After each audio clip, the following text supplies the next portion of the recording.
Hey, it's me again. In this video, we're going to talk about why you really can't lose weight.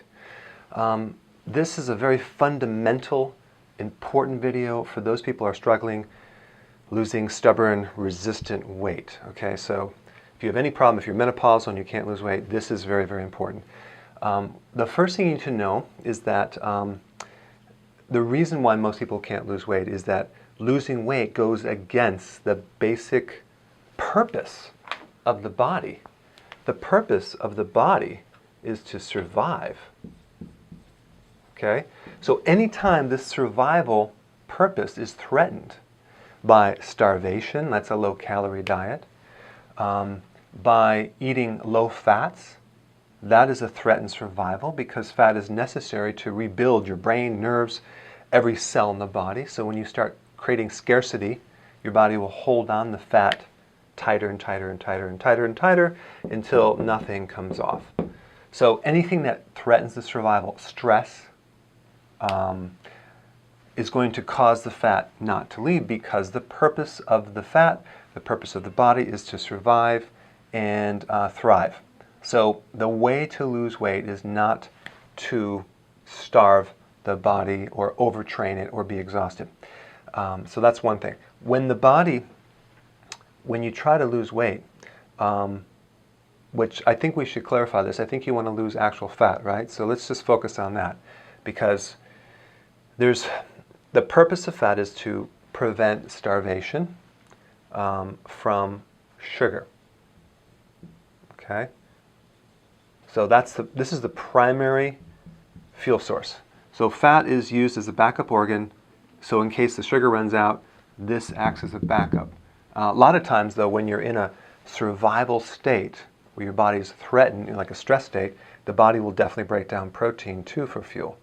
And you see that as something called atrophy, and that's the shrinkage of your muscles, primarily in the thighs, but it could be in the butt, it could be in the arms, and this loss of protein is a method of your adrenals breaking down the protein for fuel, even before the fat's broken down, because it considers fat as the last ditch effort to be able to survive.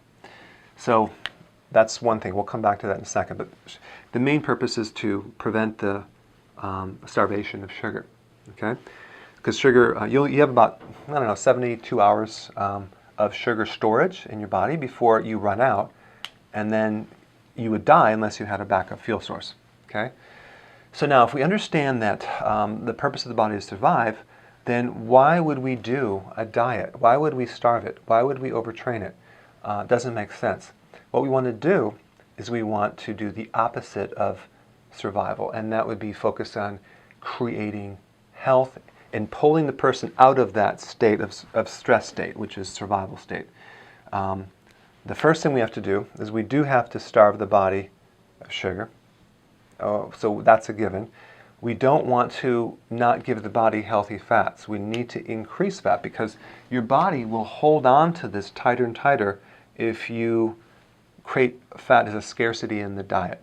So if you don't eat fats, this will hold on it tighter because it's not going to let this go unless it feels like it can let something go. It's kind of like if you were to, go to Las Vegas and you're gambling, you lose all your money, you have $1 left, you're going to hold on to that dollar very tight because money is scarce. So anything scarce, and you might say I have a lot of extra fat in my body, but it's scarce in the diet.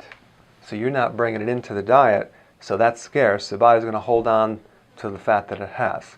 It would much rather burn the sugar.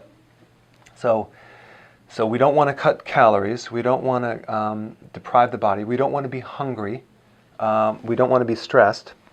And then as we get better, you have to realize that in the healing process, the first thing the body will make sure is those proteins are intact. It will always heal the body. It'll heal the proteins before you lose weight. And that's why when you do a body test, a before and after body composition test, I can look at the amount of muscle protein, that muscle density that the person's gaining versus weight loss. And a lot of women, especially in the beginning, especially if they're menopause, they won't lose weight initially, but they'll regain their muscle back. That is a really good indication that it's working. And then if they were to quit too soon, that would be a big mistake.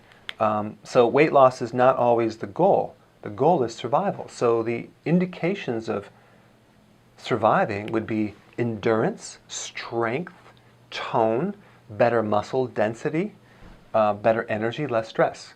That's what we're looking for, to know that it's working. So I really want you to just to take this whole model of weight loss and throw it in the trash.